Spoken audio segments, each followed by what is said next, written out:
Lưu sông lão tuyệt lão mong lời của ta. Lưu sông cha tổ tới của lời tua lời. Nô nô bê cho chính rong sa tổ kê. Tại dùa lưu sông cha sang lưu sông lão. Chọn tranh suốt lời ý sông lão lưu la. Mê xua tu bố tranh nó càng nhỏ rộng. Thơ kênh tranh bố chúa có nhỏ dễ bằng chữ xa gió. Tu cứ bằng bê nhọt lòng. Nô nô bê tua tại lưu sông cha. Giờ bê xua tu rong sa ua vang chữ chào. Cứ vang chữ bằng bê nhọt lao lưu sông lao. Chỉ mùa mò mùa gánh bê nhỏ càng xa lưu. Bê rong sa khổ hạ ua vang chữ đủ trao.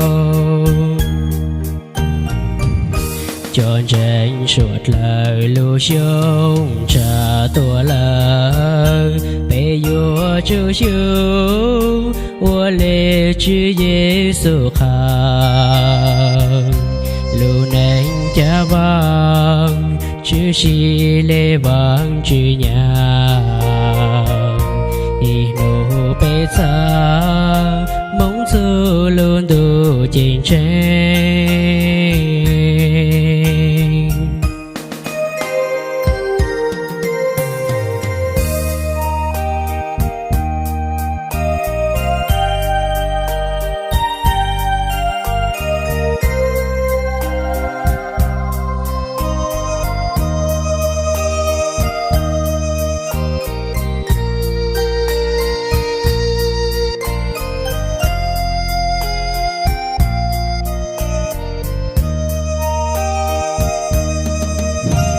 Nô nô bê tua tại lưu sông cha.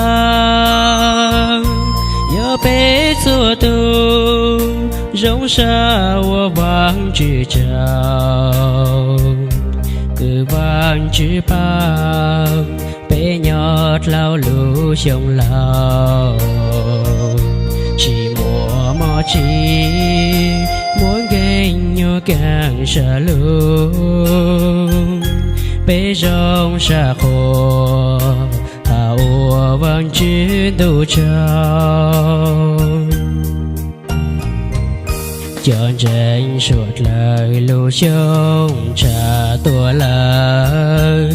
Bê dùa chú chú ua lê chữ Giê-xu khang. Lưu nênh cha vang chữ xì lê vang chữ nhang. Ý nô bê xa mong su luôn đủ chiến tranh.